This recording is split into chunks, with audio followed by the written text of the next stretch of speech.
उत्तर भारत के एक छोटे से गांव सूरजपुरा में ठंडी हवाएं चल रही थी। सर्दी इतनी कड़क थी कि लोग अपने घरों में दुबके हुए थे। लेकिन एक घर ऐसा था जहां किसी का इंतजार ठंड से भी ज्यादा बेचैन कर रहा था। गांव का सीधा सादा आदमी गोपाल धीरे धीरे कदम बढ़ाते हुए कमला अम्मा के घर की तरफ जा रहा था। उसके चेहरे पर चिंता साफ झलक रही थी। अम्मा प्रणाम। जीते रहो बेटा, आ गए तुम। कुछ खबर है मेरी बहू की? कमला अम्मा सुबह से दरवाजे की ओर टकटकी लगाए बैठी थीं। हर आहट पर उन्हें लगता शायद बहू आ गई। अम्मा वो कल तक आ जाएगी। झूठ बोलते समय गोपाल की नजरें झुक गई, लेकिन वो सच्चाई नहीं बता सकता था। सच में बेटा, मैं तो उसके लिए हलवा पूड़ी सब बनाकर रखूंगी।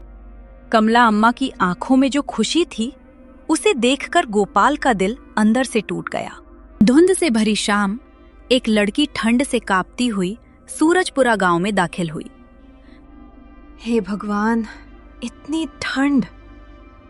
अरे तुम मेरी बहू? जी माँ जी।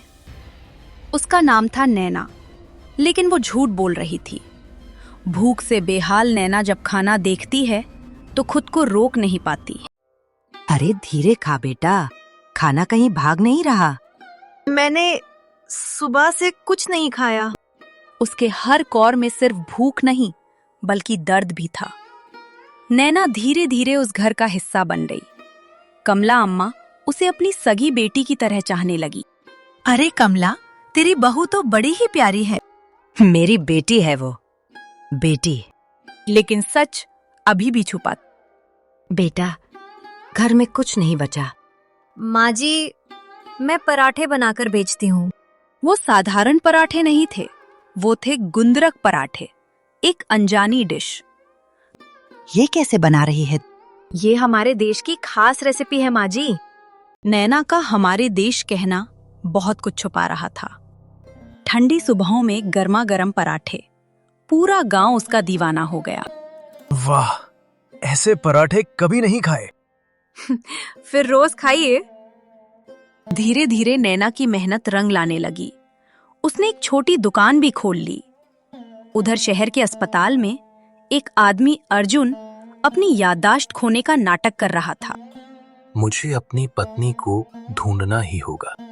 एक दिन एक घायल महिला अस्पताल लाई जाती है। अर्जुन उसे देख नहीं पाता, लेकिन उसका दिल जोर जोर से धड़कने लगता है। कुछ महीनों बाद कमला अम्मा का असली बेटा विक्रम घर लौटता है। माँ, मेरी पत्नी सोनम कहाँ है? ये सुनकर सबके पैरों तले जमीन खिसक जाती है। ये तो नैना है। मैं इसे जानता तक नहीं। मैं मजबूर थी, मैं आपको धोखा नहीं देना चाहती थी। उसी समय अर्जुन वहां पहुंचता है। नैना, दोनों एक दूसरे को देखकर टूट जाते हैं। हम दूसरे देश से हैं। हालात खराब थे, हमें भागना पड़ा। वो गैर कानूनी तरीके से आए थे, इसलिए छुपकर जी रहे थे। मैंने ही नैना को यहाँ भेजा, उसे सहारा चाहिए था।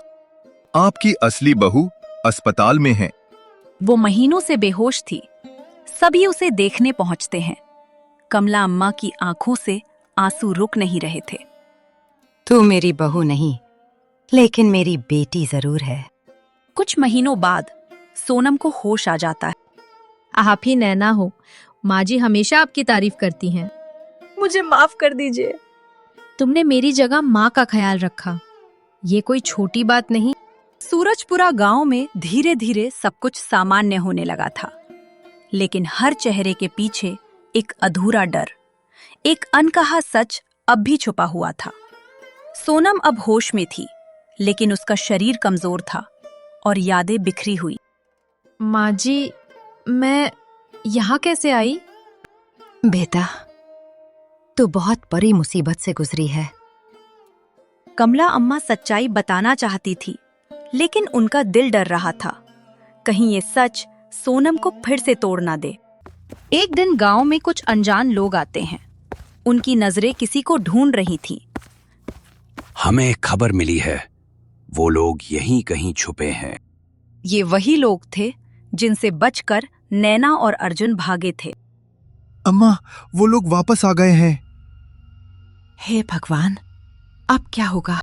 अगर सच सामने आता तो नैना और अर्जुन सब कुछ खो सकते थे। अब छुपने का समय खत्म हो गया, हम उनका सामना करेंगे। उसी समय पुलिस आ जाती है। यहाँ क्या हो रहा है? सर, ये लोग अपराधी नहीं, मजबूर है। विक्रम पूरी कहानी बता देता है। कानून अपनी जगह है, लेकिन इंसानियत भी जरूरी है। हम इनकी जांच करेंगे, लेकिन फिलहाल ये यही रह सकते हैं। सबकी सांसों में राहत लौट आती है। विक्रम पूरी कहानी बता देता है। गांव में अब सब कुछ बदल चुका था।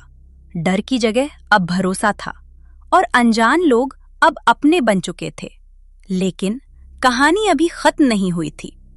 कुछ दिनों बाद गांव में सरकारी गाड़ियां आती हैं। हमें सूचना मिली है कि यहाँ कुछ लोग गैर कानूनी तरीके से रह रहे हैं।